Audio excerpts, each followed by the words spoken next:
Chers frères et sœurs, chers amis, que la paix et la grâce de Dieu soient avec vous tous. À cet instant, chers amis, nous avons le privilège de continuer à méditer sur la parole de Dieu autour du thème « Fuir dans les campagnes montagneuses, quand, pourquoi et comment ». Lors de la première présentation, nous avons vu « Fuir dans les campagnes montagneuses, quand ». Et nous basons sur les prophéties de Jésus trouvées dans Matthieu 24, dans Marc 13 et dans Luc 21, nous avons vu 3 signes indicateurs que Jésus nous avait donnés pour savoir quand est-ce que nous devons fuir dans les campagnes montagneuses. Le premier, c'est lorsque l'abomination sera établie en lieu saint. Et nous avons vu, pour nous-mêmes actuellement, le lieu saint, c'est le corps humain, car notre corps est le temple de Dieu. Le deuxième signe, chers amis, c'est lorsque l'abomination sera établie là où elle ne doit pas être.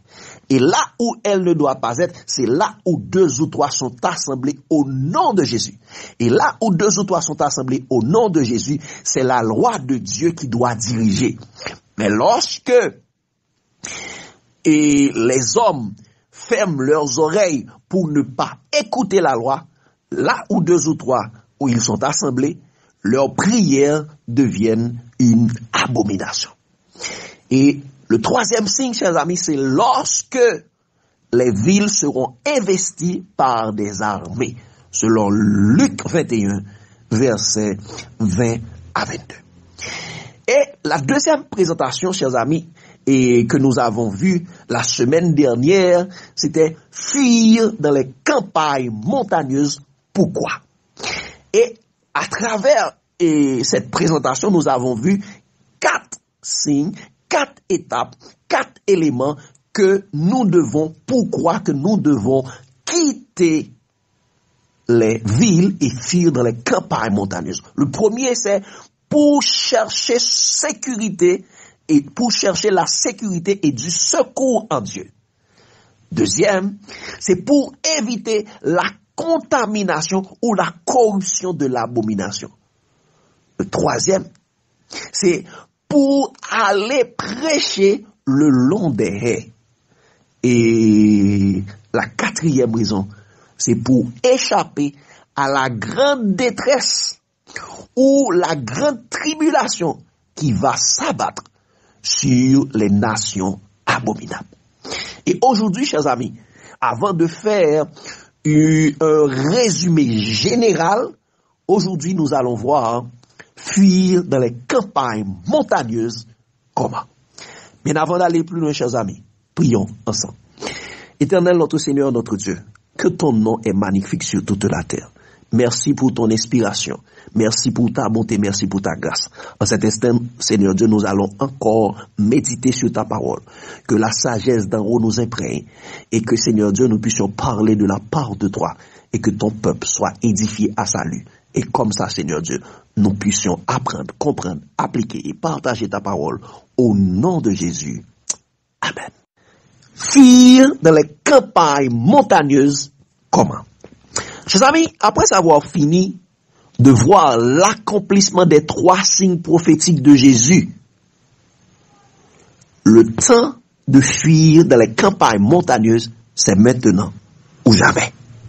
Après avoir fini de voir les 4 raisons fondamentales de fuir dans les campagnes montagneuses, le salut par la fuite est une vérité présente pour notre temps. Une nécessité salutaire pour notre temps actuel. Maintenant, nous sommes arrivés de nous poser la question, fuir, oui, mais comment?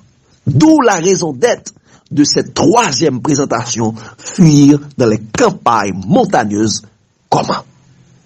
Chers amis, pour pouvoir répondre à cette question, nous n'allons pas réinventer la roue.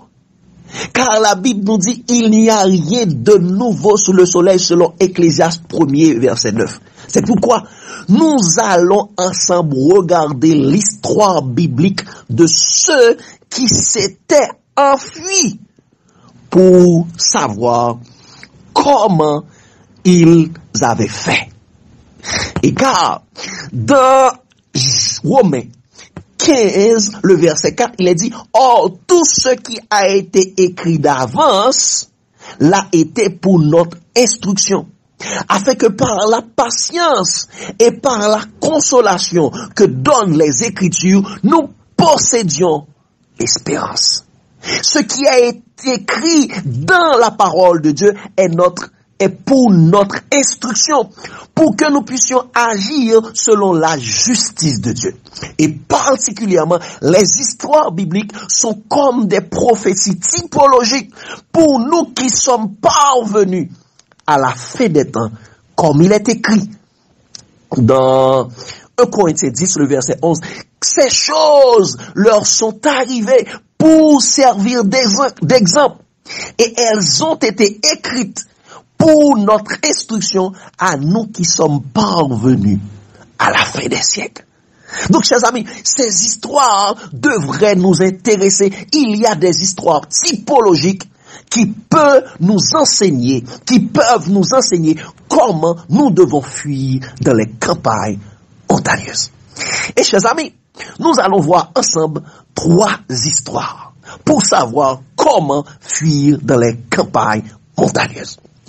Parmi ceux qui avaient fui, chers amis, on peut citer 3 qui constituent un exemple, une histoire typologique pour nous.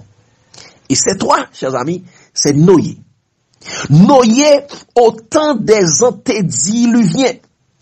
Comme Jésus dit, parce que nous prenons cet aspect, cette histoire, chers amis, c'est parce que Jésus nous dit, ce qui arrivera du temps de Noé arrivera de même à l'avènement du Fils de l'homme. Donc, chers amis, la fuite de Noé est un exemple, est une typologie pour nous-mêmes. Le deuxième que nous allons prendre, chers amis, c'est Abraham, l'histoire d'Abraham. Parce que, chers amis, Abraham vivait à Ur en Chaldée. Et Ur, Chaldée est une ville de la Babylone locale. Et nous sommes au temps de la Babylone mondiale. Donc l'histoire d'Abraham est une typologie pour nous. Et la troisième, chers amis, la troisième histoire que nous allons voir, c'est l'histoire des disciples de Jésus qui vivaient au temps de la destruction de Jérusalem en l'an 70. Car, chers amis, les prophéties de Jésus dans Matthieu 24, dans Marc 13 et dans Luc 21 ont une double application. La destruction de Jérusalem et le retour de Jésus. Donc, chers amis, ces 3 histoires pourraient beaucoup nous instruire et nous permettre d'être accomplis et propres à toute bonne œuvre par rapport à notre fuite. Comment nous devons fuir dans les montagnes? La question que nous pouvons nous poser, chers amis, c'est qu'est-ce que l'histoire biblique nous rapporte sur le comment ils ont quitté les villes et fuir dans les campagnes montagneuses. Comment Noé, comment Abraham, comment les disciples ont quitté les villes et fuir dans les campagnes montagneuses. Et mes chers amis, nous allons les voir les unes après les autres. La première histoire typologique, c'est Noé. Chers amis, il est rapporté dans Hébreux 11, le verset 7. Il a dit, c'est par la foi que Noé, divinement averti des choses qu'on ne voyait pas encore, et saisi d'une crainte respectueuse, construisit une arche pour sauver sa famille. C'est par elle qu'il condamna le monde et devint héritier de la justice qui s'obtient par la foi. Donc, chers amis, pour aller construire l'arche, Noé a dû fuir à la campagne et dans les montagnes, et selon, si nous regardons dans Genèse 6 et Genèse 7. Il était à la campagne pour trouver du bois, pour construire l'arche. et sur une montagne afin de se séparer des abominations des villes et trouver du secours en Dieu. Paul nous dit, chers amis, clairement dans le passage d'Hébreux, c'est par la foi que Noé a fait tout ça, a fait tout ce que l'Éternel lui avait dit de faire. C'est pourquoi, et également, lorsque nous regardons dans Genèse 6, le verset 2, il a dit, c'est ce que fit Noé. Il exécuta tout ce que Dieu lui avait ordonné. Dans Genèse 7, le verset 5, il a dit, Noé exécuta tout ce que l'Éternel lui avait ordonné. Donc, chers amis, Noé a pris Dieu au mot. Malgré que depuis la création jusqu'au temps il vivait, il n'avait jamais eu de la pluie. C'est pourquoi Paul dit, c'est par la foi que Noé divinement avertit des choses qu'on ne voyait pas encore. Et saisi d'une crainte respectueuse, il construisit une arche pour sauver sa famille. C'est par la foi que Noé a pris Dieu au mot. Car, chers amis, il n'avait jamais vu la pluie auparavant. Malgré les moqueries des hommes de son temps, les hommes moqueurs, comme Pierre a dit, chers amis, dans 2 Pierre 1er, versets 1 à 7, car en plus qu'il n'y avait jamais eu la pluie du temps des antédiluviens, mais une chose encore plus étrange et incompréhensible pour ces hommes-là, c'est que Noé a construit l'arche sur une montagne. Waouh, chers amis! Pour eux, c'est hors de sens. Pour eux, ils traitaient Noé de fou. Noé était fou, chers amis. En plus, il n'y avait pas de pluie. Et Noé a construit une arche sur une montagne, sur la montagne. Donc, chers amis, parler de déluge de pluie qui ne s'était jamais produit auparavant. Et à présent, tu construisis un bateau sur une montagne, tu es fou. Tu délires. Donc Noé est un homme fou. Mais Noé ne s'était pas laissé intimider par ses moqueurs. Par la foi, il construisit l'arche en forme de sanctuaire.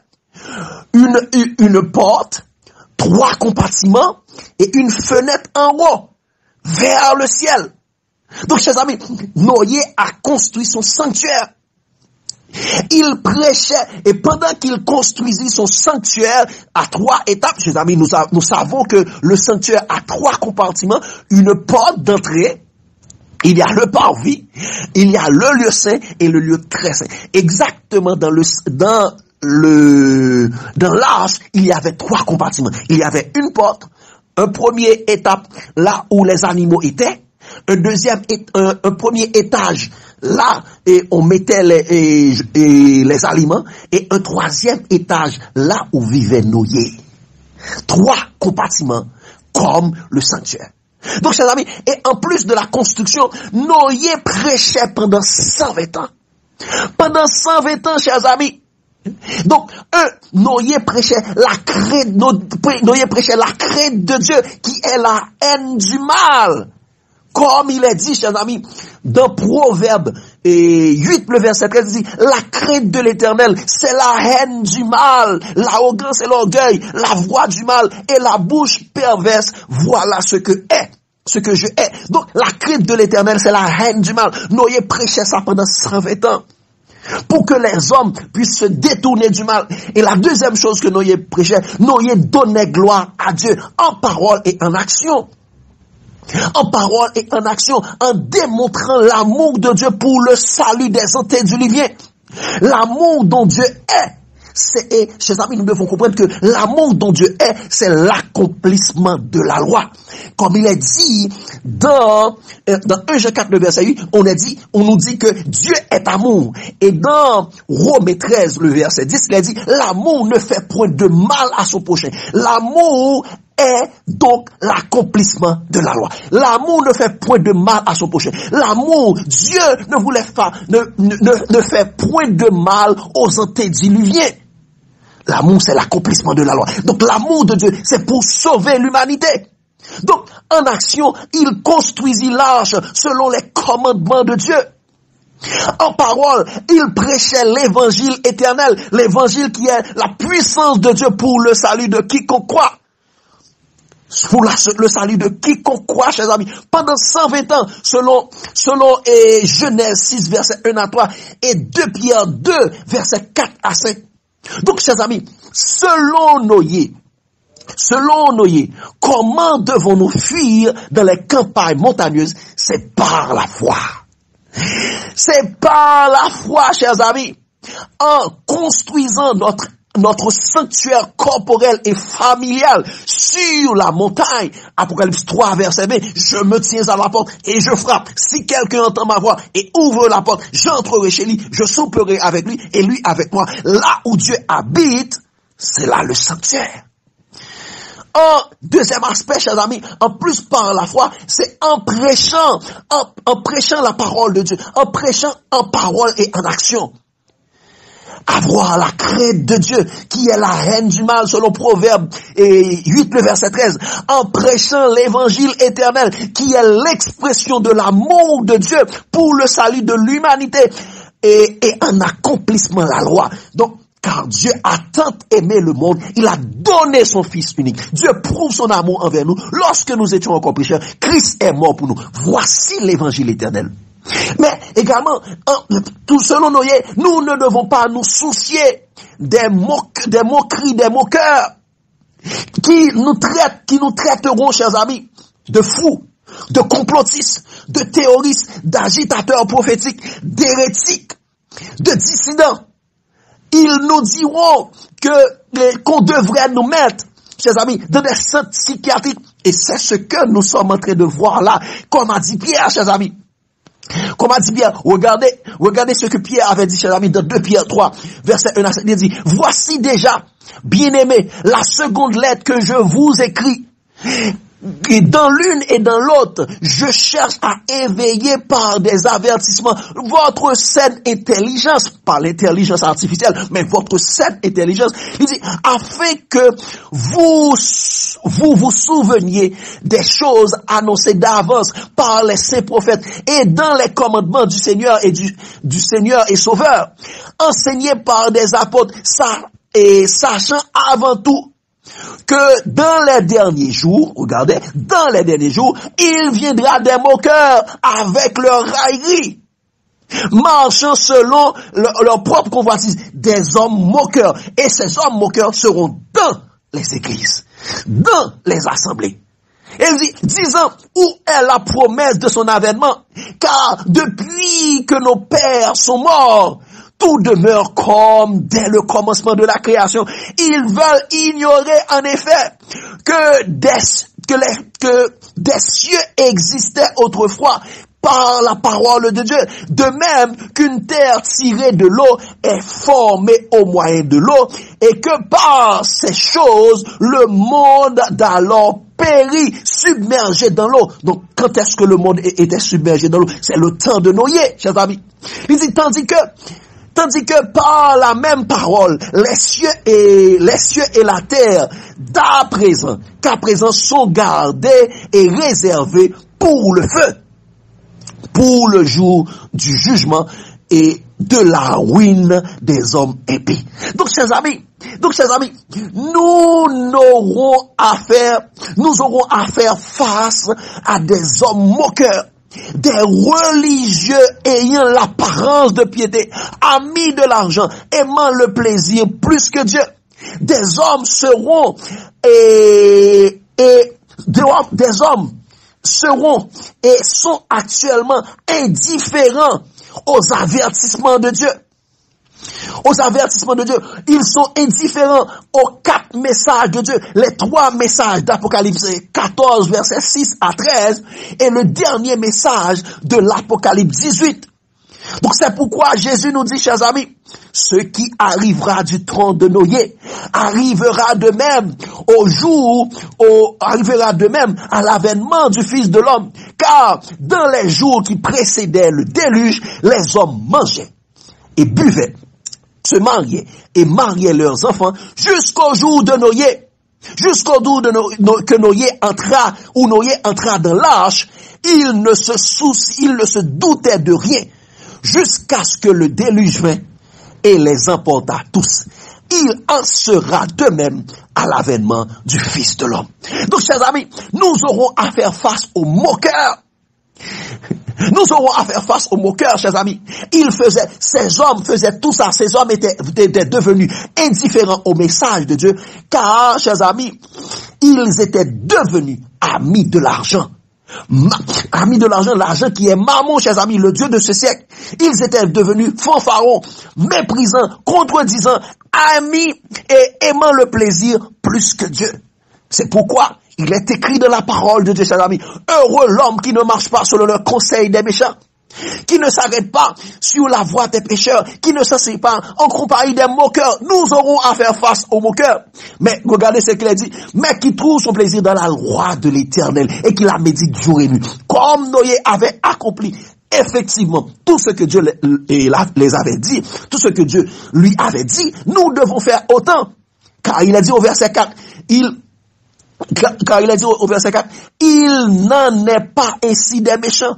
Ils sont comme la paille que le vent dissipe. C'est pourquoi le méchant ne résiste pas au jour du jugement, ni les pécheurs dans l'assemblée des justes, car l'Éternel connaît la voie des justes et la voie des pécheurs mène à la ruine.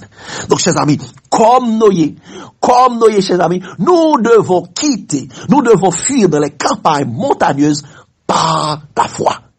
Et quand nous serons partis par la foi, chers amis, nous allons construire notre sanctuaire corporel et familial.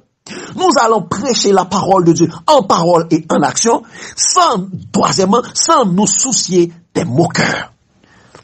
Car Dieu connaît la voie des méchants, la voie des justes et la voie des pécheurs mène à la ruine. Fuir dans les campagnes montagneuses, comment? Chers amis, la deuxième histoire typologique que nous allons voir, comme nous l'avons dit, chers amis, c'est l'histoire d'Abraham.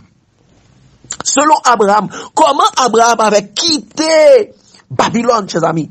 Parce que Abraham, nous avons dit, Abraham vivait à Ur en Chaldée, qui est une ville de Babylone. Alors que nous-mêmes, chers amis, nous sommes en train de vivre dans la Babylone mondiale. Il a dit, chers amis, dans Hébreux 11, versets 8 à 10.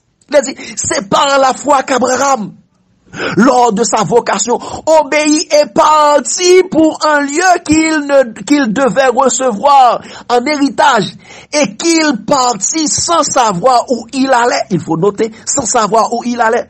C'est par la foi qu'il vint s'établir dans la terre promise, comme une terre étrangère, habitant sous des tentes. Notez ce mot, chers amis. Ainsi qu'Isaac et Jacob, les co-héritiers de la promesse, de la même promesse, car ils attendaient la cité qui a de solides fondements, celle dont Dieu est l'architecte et le constructeur. Donc, chers amis, on nous dit que c'est par la foi. Abraham a fui de son pays en Ur à Chaldée sans savoir où il allait. Il est allé s'établir dans la terre promise comme une terre étrangère, habitant sous des tentes. Pourquoi, chers amis? Ils attendaient la cité qui a de solides fondements, celle dont Dieu est l'architecte et le constructeur. Donc, chers amis, c'est la nouvelle Jérusalem. C'est la nouvelle Jérusalem, chers amis. Et nous devons nous poser la question, où habitait Abraham après sa sortie de Babylone? Dans Genèse 12, versets 4 et 8, il nous répond, chers amis, Abraham partit, comme l'Éternel lui avait dit. Et Lot partit avec lui. Abraham était âgé de 75 ans lorsqu'il partit de Charan. Et au verset 8, il est dit, chers amis, il se transporta de là vers la montagne, à l'orient de Bethel, et il dressa sa tente. Waouh! Et sur la montagne, Abraham dressa sa tente. Ayant Bethel à l'Occident et Haïr à l'Orient, il bâtit encore là un autel à l'Éternel et il invoqua le nom de l'Éternel. Donc, chers amis, Abraham fuit de son pays, de sa patrie, de son pays Babylone, chers amis, pour aller s'installer à la campagne montagneuse où il élevait ses troupeaux. Et en dressant sa tente sur la montagne, chers amis, il est à noter que Paul dit que Abraham vivait sous des tentes. Vivait sous des tentes comme un étranger et un voyageur.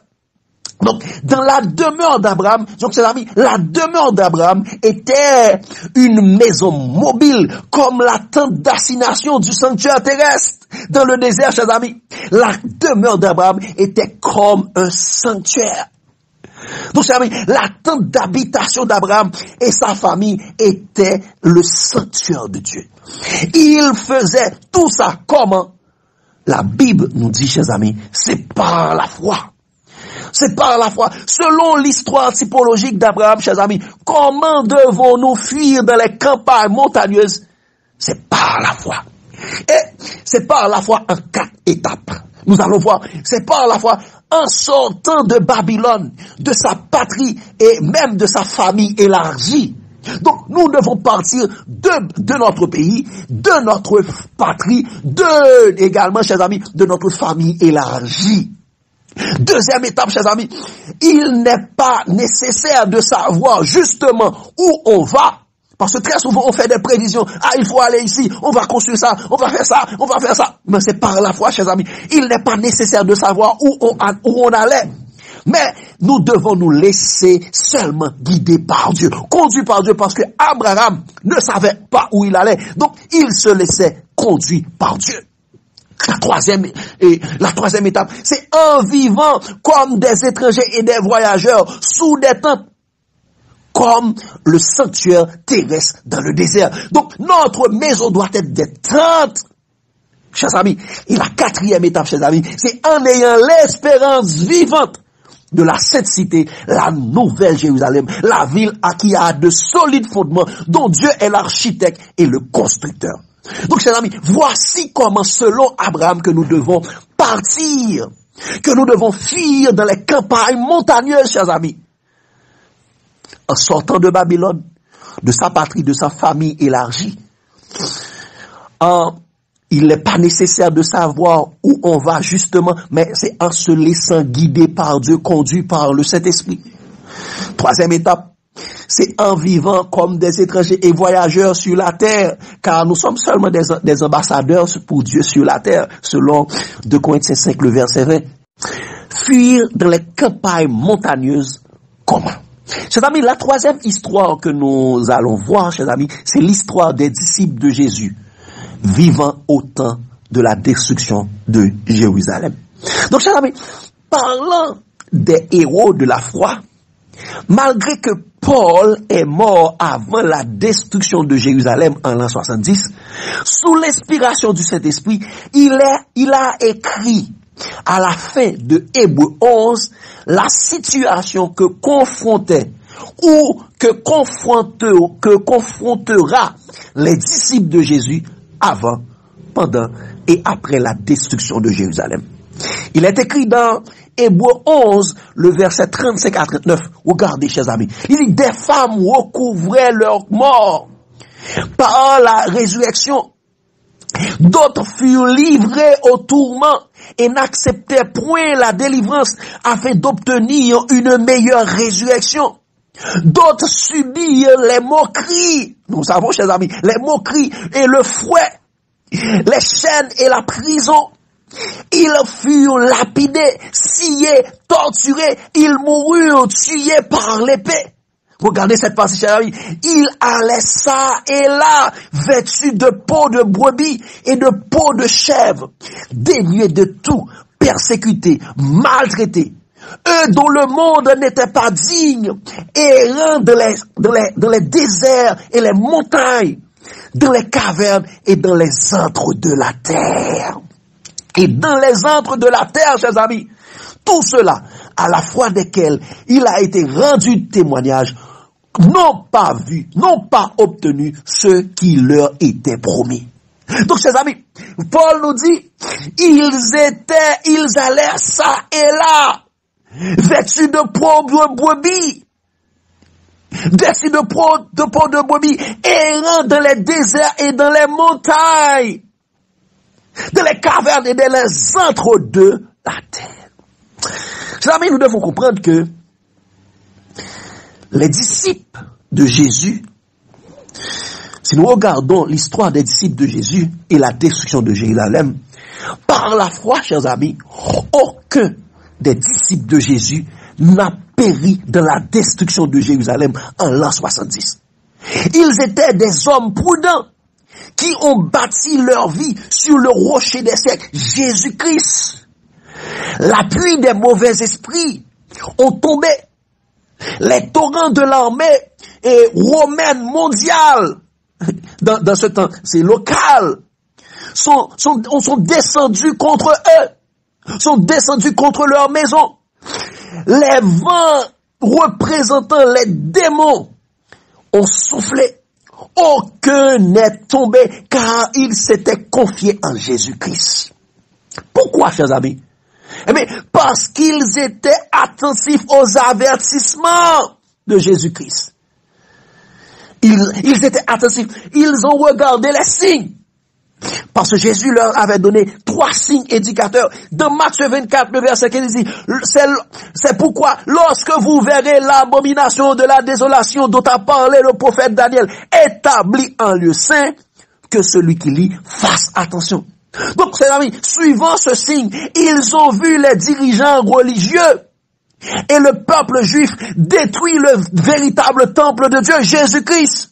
Comme il est dit, chers amis, dans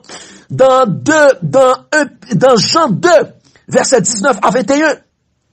Et en l'an 31, c'est en ce temps que ceci est passé. Et chers amis, ils ont vu que Étienne a été lapidé en l'an 34. Étienne qui était un temple du Saint-Esprit, aussi car notre corps est le temple du Saint-Esprit. Et c'est ce qu'Étienne avait dit, ça, exactement, dans Acte 7. Et si, chers amis, ils ont bouclé, et le peuple juif a bouclé la période prophétique des 70 semaines, dont a parlé le prophète Daniel de façon abominable. Comme il a dit, chers amis, de Daniel 9, versets 24 et 27, il dit, 70 semaines ont été fixées sur ton peuple et sur ta ville sainte pour faire cesser les transgressions et mettre fin au péché. Ces 70 semaines ont été fixées pour mettre fin, pour faire cesser les transgressions et mettre fin au péché. Est-ce que le péché avait pris fin? Non. Pour expier l'iniquité et amener la justice éternelle, pour sceller la vision et le prophète et pour oindre le Saint des Saints.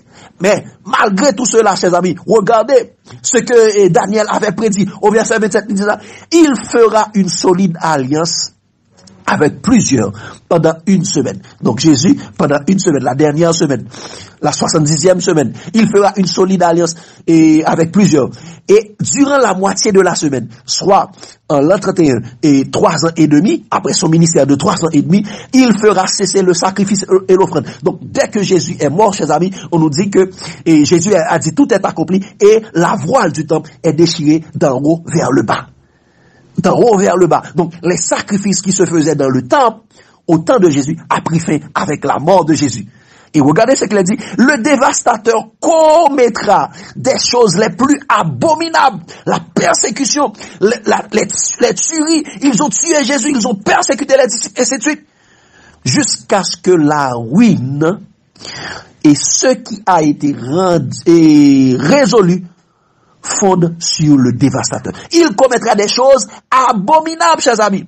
Donc, C'est ce dont t'a parlé le prophète Daniel. Donc, lorsque les disciples ont vu ce premier signe, chers amis, et le deuxième signe, ils l'ont vu également, chers amis, dans Marc 13, verset 14, dit, lorsque vous verrez l'abomination de la désolation établie là où elle ne doit pas être, que celui qui lit fasse attention. Donc, chers amis, ils ont vu les dirigeants religieux juifs s'apostasier avec les Romains pour persécuter les disciples. Les dirigeants juifs, chers amis, disaient même lors de la crucifixion de Jésus, dans Jean et 19, le verset 12, dès ce moment, il est écrit, dès ce moment, Pilate cherchait à le relâcher. Pilate, lui-même qui était un Romain, cherchait à relâcher Jésus, cherchait à sauver la vie de Jésus. Et il dit, mais les Juifs criaient, si tu le relâches, tu n'es pas ami de César. Quiconque se fait roi se déclare contre César. Donc Jésus était roi, mais ils ont dit, quiconque se fait roi est donc ami, est donc ennemi de César. Donc, chers amis, Pilate voulait relâcher Jésus, mais les dirigeants ont dit non. Si tu relâches Jésus, tu te fais ennemi de César. Et dans Jean 19, le verset 15, il a dit, chers amis, mais ils s'écrièrent, autre, crucifiez-le. Donc, lorsque Pilate voulait dire, chers amis, je vais relâcher Jésus et crucifier Barnabas, ils n'ont dit non. Ils ont suscité la foule pour dire, crucifiez Jésus. Pilate leur dit, crucifierai-je votre roi? Les principaux sacrificateurs répondirent, nous n'avons de roi que César. Seul César est notre roi. Donc, chers amis, les disciples ont vu tout ça. Les disciples ont vu l'apostasie des Juifs. Ils ont vu les Juifs rejeter Dieu en crucifiant son Fils. De même, ils ont abandonné Dieu et en commettant de l'adultère spirituel avec la Rome païenne. Nous sommes des amis de César. Nous avons pour roi que César. C'est ce qu'ils ont répondu. Chers amis, ne savez-vous pas que notre corps est le temple de Dieu? Si quelqu'un détruit le temple de Dieu, Dieu le livrera à la destruction également. Donc, ils ont crucifié Jésus. C'est la raison pour laquelle Jérusalem a été détruit. Ils ont détruit le temple de Dieu. Ils ont persécuté les disciples.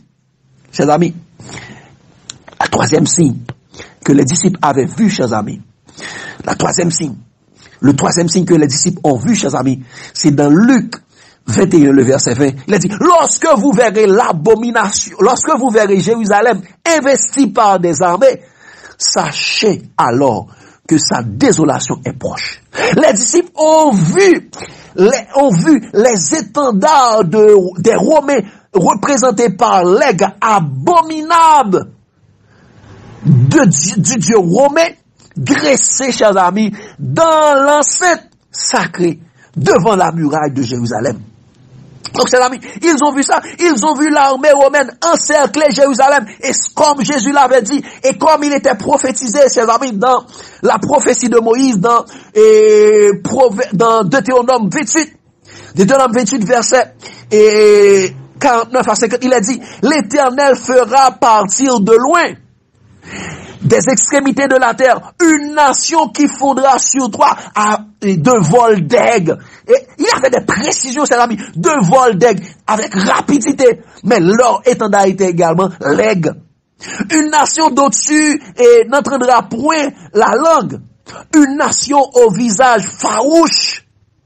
Il n'aura ni respect pour le vieillard, ni pitié pour les enfants. Donc, les Juifs, nous savons que les Romains ont tout débalisé.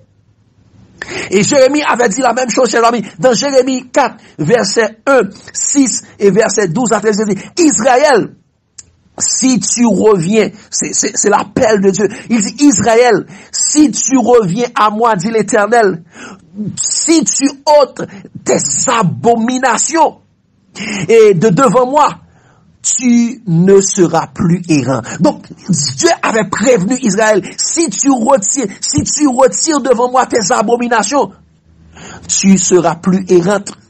Mais malheureusement, chers amis, Israël n'a pas écouté Dieu. Israël n'a pas écouté Dieu. Regarde ce qu'il a dit au verset 6. Il dit, élevez une barrière vers Sion. Fuyez. Élevez une barrière vers Sion. Fuyez. Ne vous arrêtez pas.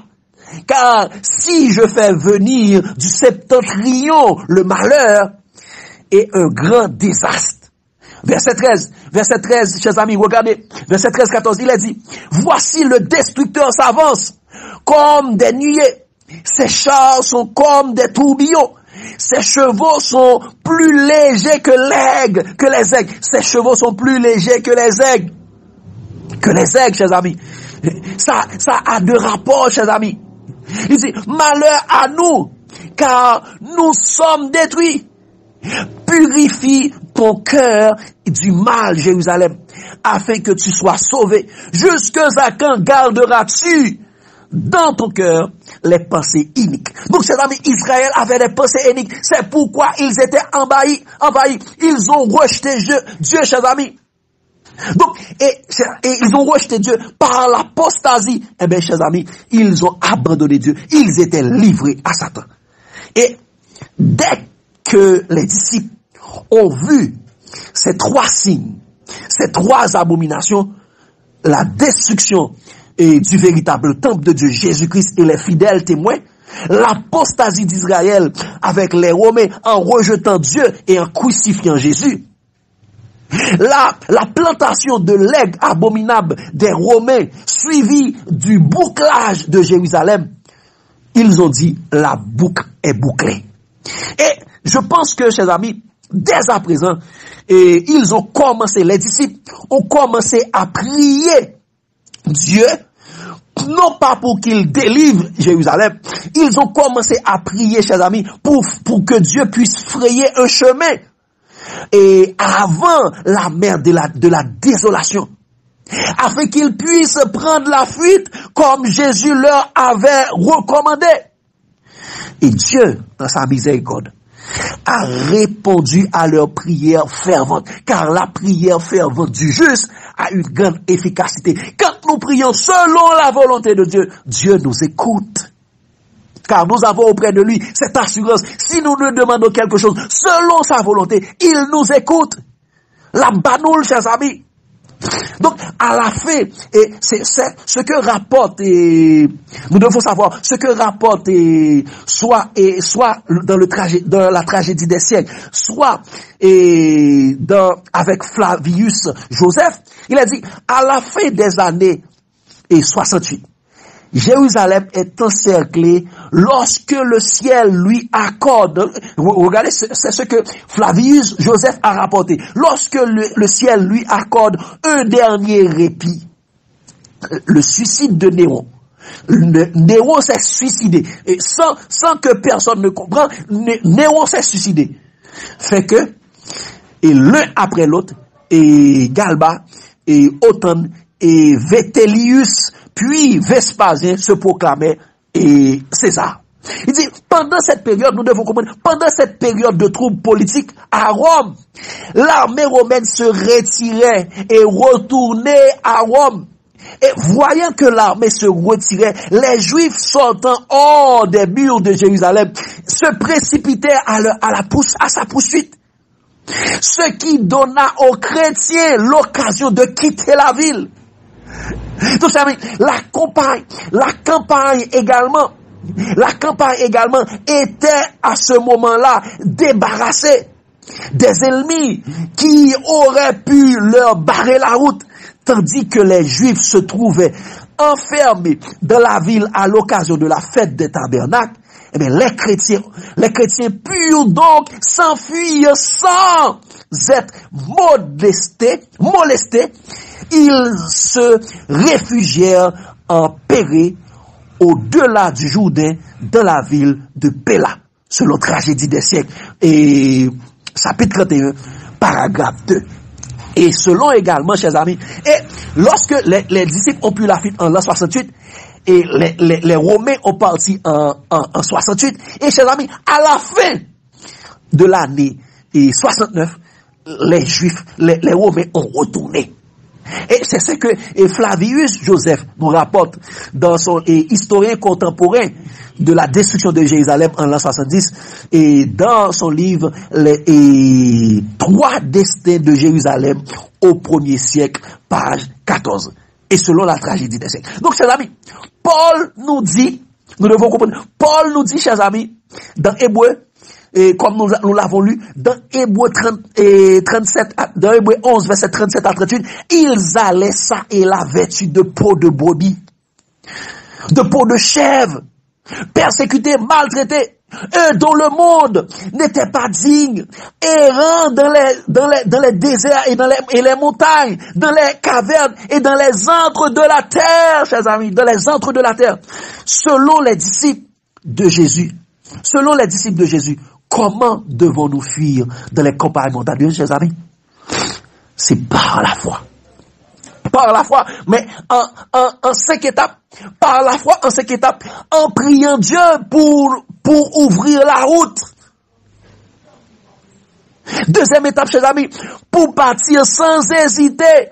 Partir sans hésiter, sans rien emporter. Ne descendez pas à la maison pour prendre vos effets. Il faut partir rapidement. Troisième étape, chers amis, ne pas regarder en arrière, ne pas retourner. Si tu es dans le champ, restez dans le champ. Nous devons nous souvenir de la femme de l'eau, comme il est dit, chers amis, dans Luc 17. Quatrième étape, en vivant dans les antres, les montagnes, c'est-à-dire dans les cavernes et dans les grottes naturelles de la terre. Et 4 et 5e étape, en étant dépossédé de tout matériellement, mais riche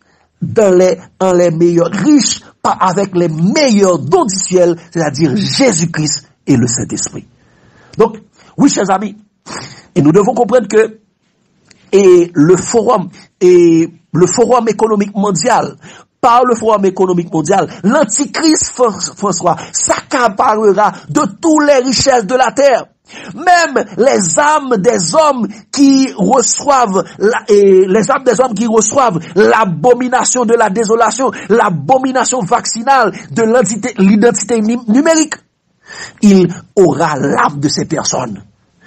Et c'est ce que Dieu avait déjà prédit dans Habakkuk 2, chers amis. Habakkuk 2, verset 2-3. Regardez ça, il dit, l'Éternel m'adressa la parole et il dit, écris cette prophétie, grave-la sur les tables, afin qu'on la lise couramment. Car c'est une prophétie dont le temps est déjà fixé.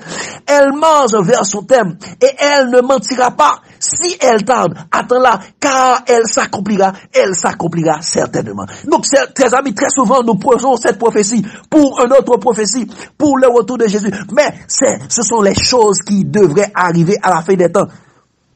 Regardez ce qu'il a dit dans la suite, chers amis, du verset. Il a dit, voici, son âme est enflée d'orgueil. Elle n'est pas droite devant lui, mais le juste vivra par sa foi. Le juste vivra par la foi de Jésus. Il dit, pareil à celui qui est ivre et arrogant. L'orgueilleux ne demeure pas tranquille. Il élargit sa bouche comme le séjour des morts. Il est insatiable comme la mort. Qui est l'arrogant? Satan et son fils. L'arrogant, l'orgueilleux, c'est lui, chers amis. Ce sont eux, chers amis. Il est dit au verset 6, ne sera-t-il pas pour vous un sujet de sarcasme, de raillerie et d'énigme? On dira, nous savons, et son nom est 666, c'est un énigme. Nous savons ça, chers amis. Et il dit, on dira, malheur à celui qui s'accumule ce qui n'est pas à lui, jusqu'à quand? Jusqu'à quand? Malheur à celui qui augmente le fardeau de ses dettes. Donc, il va s'accumuler. Donc, la papauté, par le Forum économique mondial, il va s'accaparer de tous les biens de la terre. Donc, chers amis, tout cela, les disciples ont fait cela, ont pris la fuite, selon qu'il est écrit, par la foi. Il est dit dans Romains, dans Hébreu 11, le verset 6, or sans la foi, il est impossible de lui être agréable. Car il faut que celui qui s'approche de Dieu croit que Dieu existe et qu'il est le rémunérateur de ceux qui le cherchent. De ceux qui le cherchent. Dans Romains 1er, le verset 17, il dit, parce qu'en lui est révélée la justice de Dieu par la foi et pour la foi, selon qu'il est écrit, le juste vivra par la foi. Et chers amis, nous devons comprendre que la foi dont on a besoin pour prendre Jésus-Christ au mot n'est pas de nous, mais de Dieu. La foi, c'est un don du Saint-Esprit. C'est pourquoi, et Paul nous dit, dans Romains 12, le verset 3, il a dit, par la grâce qui m'a été accordée, je dis à chacun de vous de n'avoir pas de lui-même une trop haute opinion, mais de se revêtir des sentiments modestes, selon la mesure de foi que Dieu a départie à chacun. Selon la mesure de foi que Dieu nous a donnée. Donc la foi vient de Dieu. Dans 1 Corinthiens 12, le verset 8 et 9, il est dit, en effet, à l'un est donné par l'Esprit une parole de sagesse, et à un autre une parole de connaissance selon le même esprit. Au verset 9, à un autre la foi par le même esprit, et à un autre le don de guérison par le même esprit. Donc la foi vient du Saint-Esprit. La foi, c'est un don de l'Esprit. Donc cela nous permet de comprendre, chers amis, que c'est le Saint-Esprit qui avait permis à Noé, à Abraham et aux disciples de Jésus de marcher par la foi de Jésus. De marcher par la foi de Jésus. Car Dieu a rapporté, Dieu a dit, chers amis, dans Zacharie 4, le verset 6, et il dit, alors il reprit et me dit, c'est ici la parole que l'Éternel adresse à Zorobabel. Ce n'est ni par la puissance, ni par la force, c'est par mon esprit, dit l'Éternel des armées. C'est par l'Esprit de Dieu que nous pouvons accomplir les choses. Et c'est pourquoi Jésus avait dit lui-même, dans Jean 16, le verset 13, quand le consolateur sera venu, l'Esprit de vérité, il vous conduira dans toute la vérité. C'est le Saint-Esprit qui doit nous conduire dans toute la vérité, qui doit nous conduire dans la foi. Car il ne parlera pas de lui-même, mais il dira tout ce qu'il aura entendu et il vous annoncera les choses à venir. C'est le Saint-Esprit qui va nous annoncer les choses à venir. Comment? Quand est-ce que nous devons partir? Quand est-ce? Pourquoi? Et comment nous devons partir? C'est le Saint-Esprit, chers amis. Et Paul dit plus loin dans Romains 8, le verset 14, car tous ceux qui sont conduits par l'Esprit sont fils de Dieu. Tous ceux qui sont conduits par l'Esprit sont fils de Dieu. Donc, chers amis, selon l'histoire, ces histoires typologiques des disciples, selon l'histoire d'Abraham, selon l'histoire de Noé, nous devons fuir par la foi et par le Saint-Esprit. Nous devons fuir par la foi, suivant la parole de Jésus. Et nous devons nous laisser guider, conduire par l'Esprit. C'est pourquoi, chers amis, nous avons besoin de ces deux choses. Et quand nous avons l'Esprit, nous allons avoir la foi. La foi parce que l'Esprit, c'est un don. La foi, c'est un don de l'Esprit. Donc, chers amis, si méchants comme nous sommes, comme Dieu a dit, nous savons donner de bonnes choses à nos enfants, à combien plus forte raison Dieu donnera le Saint-Esprit à ceux qui le lui demandent. Donc, chers amis, nous devons rechercher le Saint-Esprit pour que Dieu puisse nous guider, pour que nous puissions agir et savoir comment que nous devons quitter la ville, que c'est par la foi de Jésus et par le Saint-Esprit. Donc, chers amis, si nous devons synthétiser et cet aspect, comment devons-nous quitter les villes? Mais suivant les trois histoires typologiques, nous avons vu, chers amis, que l'histoire de Noé, qui vivait au temps des antédiluviens, comme Jésus nous a dit, chers amis, et ce qui arrivera du temps de Noé arrivera de même. Nous avons vu l'histoire d'Abraham, et parce que Abraham vivait à Ur en Chaldée, qui est une ville de la Babylone locale, alors que actuellement nous vivons dans la Babylone mondiale. Et nous avons vu également l'histoire des disciples, qui vivaient au temps de la destruction de Jérusalem en l'an 70, alors que nous savons que les prophéties que Jésus avait données dans Matthieu 24, dans Marc 13 et dans Luc 21 ont une double application: la destruction de Jérusalem, la fin du monde et surtout le retour de Jésus. Donc ces trois histoires, chers amis, nous a donné des éléments convaincants pour savoir comment que nous devons quitter. Fuir dans les campagnes montagneuses, comment? Et selon Noé, nous avons vu, chers amis, selon Noé, nous avons vu que nous devons partir par la foi, en construisant notre sanctuaire corporel et familial, chers amis, sur la montagne. Apocalypse 3, le verset 20. En prêchant la parole de Dieu, en parole et en action. Et avoir la crainte de Dieu qui est la haine du mal, et prêcher l'évangile éternel, l'expression de l'amour de Dieu pour le salut de l'humanité, car Dieu a tant aimé le monde, il a donné son Fils unique, afin que quiconque croit en lui ne périsse point, mais qu'il ait la vie éternelle. La vie éternelle, c'est qu'il te connaisse, toi, le seul vrai Dieu. Dieu ne veut pas que les méchants périssent. Donc cela est bon et agréable, qui veut que tout le monde soit sauvé et parvienne à la connaissance de la vérité. Et l'évangile, c'est la puissance de Dieu pour le salut de quiconque croit, comme ça a été pour Noé. Et nous ne devons pas nous soucier des moqueries des hommes moqueurs. Des hommes moqueurs qui nous traiteront de fous, de complotistes, de terroristes, de complots contre la sûreté du monde, de alarmistes, d'agitateurs prophétiques, de hérétiques, de dissidents. Ils devaient, qui déclaraient qu'on devrait nous mettre dans des centres psychiatriques. Ils sont en train de construire, chers amis, des centres de concentration pour nous enfermer. Donc ça ne devrait pas, et nous ne devrons pas nous soucier de ces choses, chers amis. Comme Noé, nous devons partir par la foi et guidés par le Saint-Esprit. Et selon l'histoire typologique d'Abraham, nous avons vu que nous devons partir par la foi en étant guidés par le Saint-Esprit. Car, chers amis, en sortant de Babylone, et en 4 étapes, chers amis, en sortant de Babylone, de sa patrie, de sa famille élargie.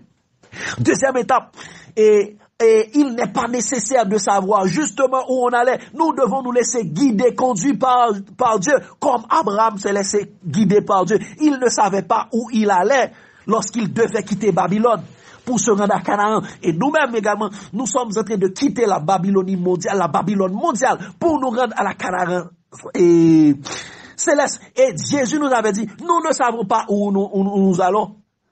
Nous ne savons pas où il est, où il va. Mais au jour, il va nous préparer une place, il va revenir pour nous chercher, selon Jean 14, verset 1 à 3. Deuxième étape, c'est en vivant et comme des étrangers et voyageurs sous des tentes, comme le sanctuaire terrestre, la tente d'assignation dans le désert. Et quatrième étape, en ayant l'espérance vivante de la sainte cité, la nouvelle Jérusalem, la Jérusalem céleste. Donc c'est ça selon Abraham.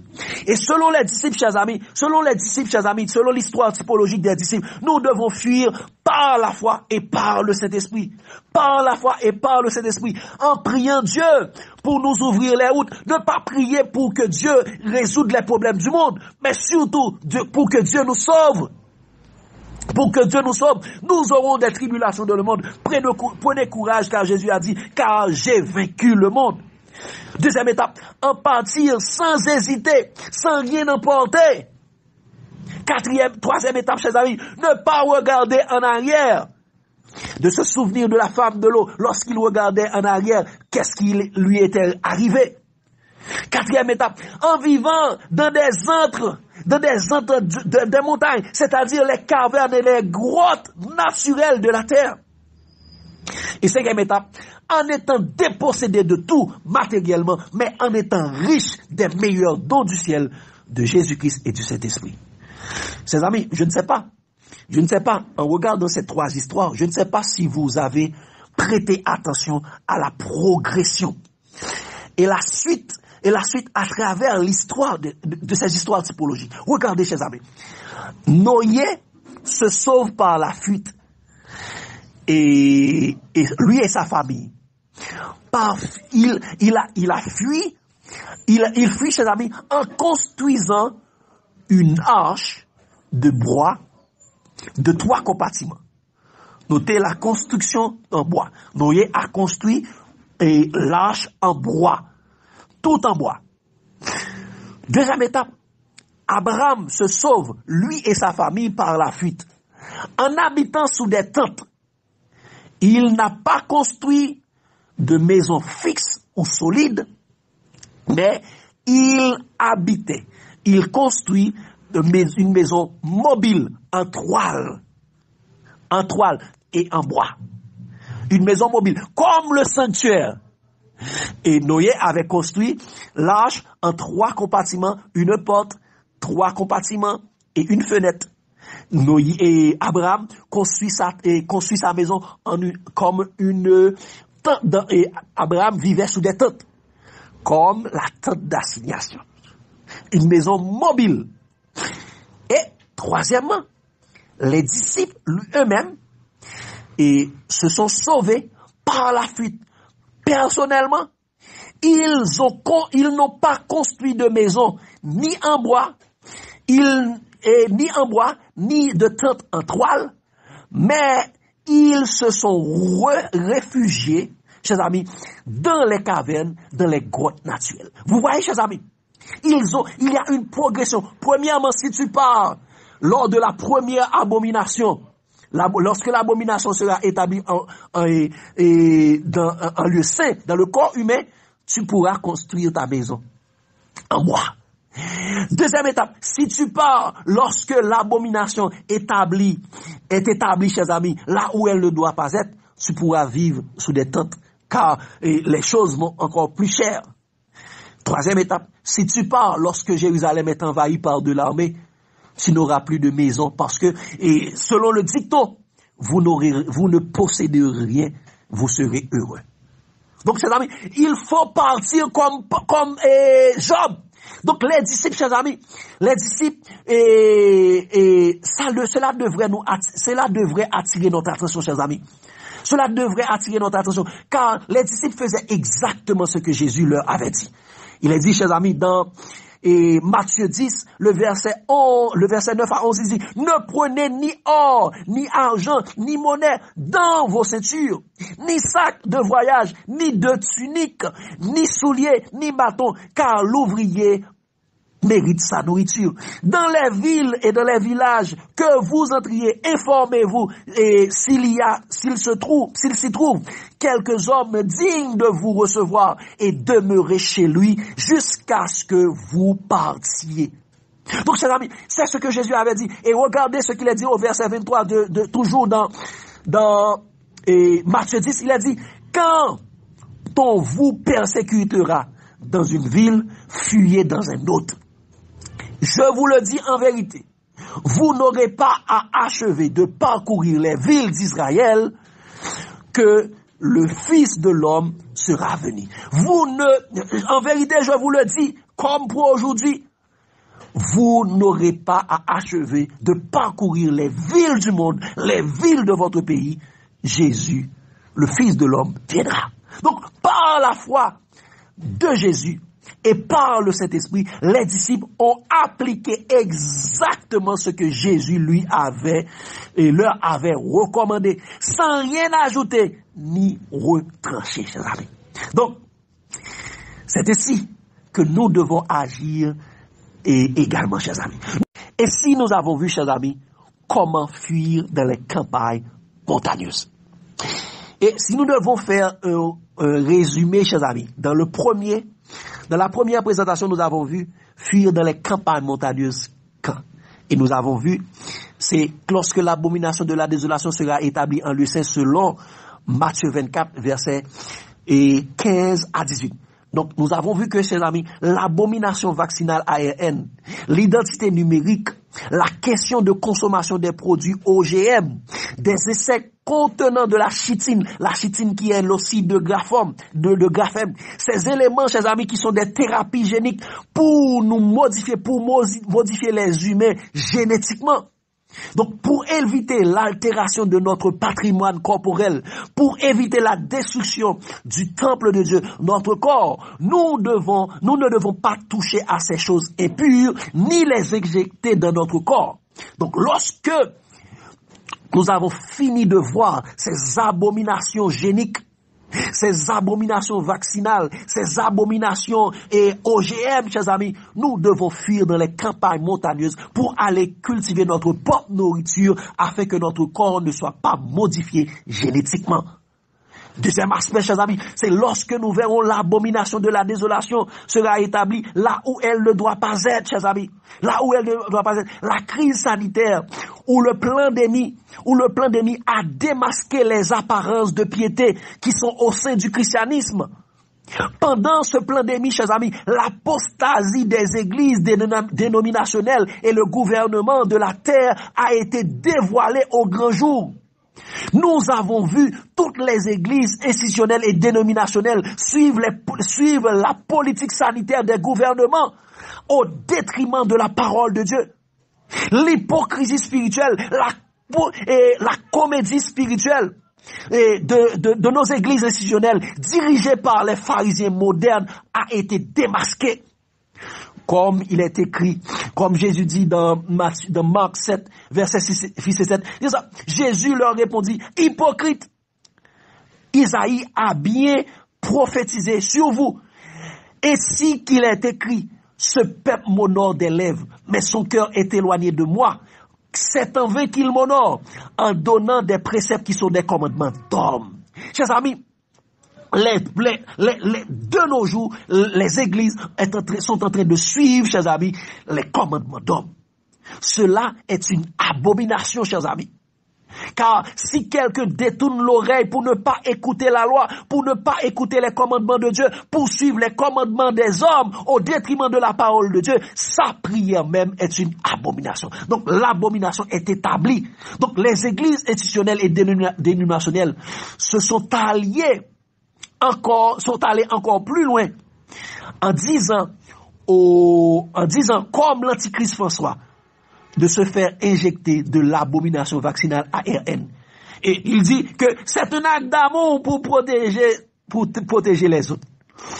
Et en plus de faire la proportion pour l'abomination vaccinale ARN sur la chair de leurs bâtiments et dans les institutions hospitalières et universitaires, certains ont même organisé des séances d'abomination vaccinale en plein culte d'adoration, sabbat, matin ou dimanche. En plein culte d'adoration, chers amis. Cela nous a montré clairement que l'abomination est déjà établie là où elle ne doit pas être. Les églises institutionnelles et dénominationnelles ne sont plus fondées sur la parole de Dieu, sur Jésus-Christ, mais et de préférence, elles sont assises sur la bête en appliquant les politiques sanitaires des gouvernements.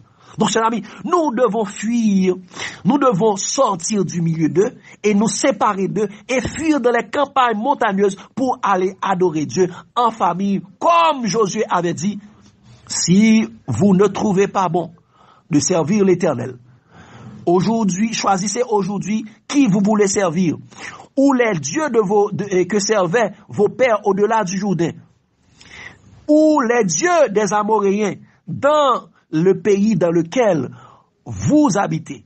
Moi et ma maison, nous servirons l'Éternel. Et la troisième raison, chers amis, nous avons vu qu'il faut quitter et qu'il faut fuir dans les campagnes montagneuses, chers amis. C'est dans Luc 21, verset 20 à 22, Jésus nous avait dit, chers amis, lorsque vous verrez Jérusalem investie par de l'armée, sachez que sa désolation est proche. Et chers amis, sans parler de la vente d'armes, comme on l'avait fait précédemment dans la première présentation, et fuir dans les montagnes campagneuses. Et sans parler de la gangstérisation du monde entier ou du terrorisme d'État qui se fait à travers les pays non développés ou les pays en voie de développement ou du tiers-monde, et qui prouve que des armées envahissent le monde. Eh bien, chers amis, nous devons comprendre l'armée romaine du temps moderne en tout le monde entier. Selon Wikipédia, l'armée romaine du temps moderne, les États-Unis d'Amérique, en tout le monde entier. Dans son article Wikipédia, il dit liste des bases militaires des États-Unis dans le monde. Et selon cet article, chers amis, que vous pouvez retrouver sur le net, en 2017, près de 200 000 hommes, soit 10% du personnel militaire américain, sont déployés à l'étranger dans 800 bases militaires déclarées et 177 pays en comptant le corps de garde des ambassades. Donc, chers amis, 800 bases, les États-Unis a 800 bases militaires à travers le monde avec plus de 200 000 hommes. 200 000 hommes. Donc, chers amis, et cet article a été confirmé par West France. West France, chers amis, qui nous dit que, chers amis, les bases de l'armée US dans le monde vu du ciel. Ils ont montré, chers amis, l'armée américaine en tout le monde. Et d'après un article, chers amis, du monde diplomatique, il est dit, chers amis, les bases américaines ceinturent toute la planète. Donc, chers amis, l'armée romaine du temps moderne, déjà en tout le monde entier. Pas seulement en tout le monde entier. Et suivant l'article de journal diplomatique, les bases militaires ceinturent le monde. Donc, chers amis, nous devons fuir dans les campagnes montagneuses.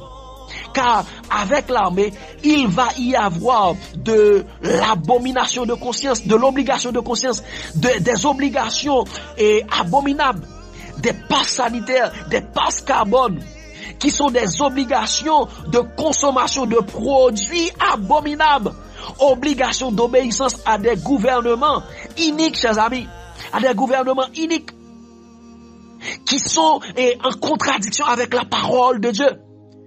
Interdiction de travailler si on ne se fait pas éjecter par l'abomination vaccinale. Et bientôt, et même très bientôt, avec la mise en place de la monnaie et numérique des banques centrales, la MNBC ou la CBDC, ce sera l'interdiction d'acheter et de vendre pour toute personne refusant l'abomination vaccinale. Donc, chers amis, pour obéir à Dieu plutôt qu'aux hommes, pour pouvoir prendre notre indépendance par rapport à ces hommes iniques, nous sommes appelés à aller et fuir dans les campagnes montagneuses. C'est ce que nous avons vu, donc, et fuir dans les campagnes montagneuses quand? Et fuir dans les campagnes montagneuses, pourquoi nous avons vu 4 étapes, chers amis? C'est pour aller chercher la sécurité et le refuge en Dieu. Deuxième raison, c'est pour éviter la contamination ou la corruption de l'abomination. Troisième raison, c'est pour aller et prêcher le long des haies.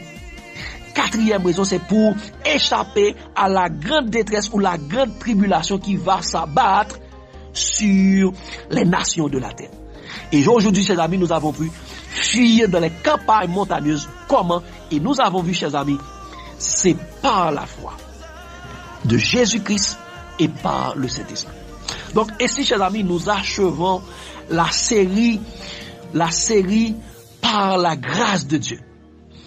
La Bible nous dit, heureux celui qui lit et ceux qui entendent les paroles de la prophétie et qui gardent les choses, qui appliquent les choses qui y sont écrites, car le temps est proche. Que Dieu vous bénisse, chers amis. L'amour de Christ nous presse.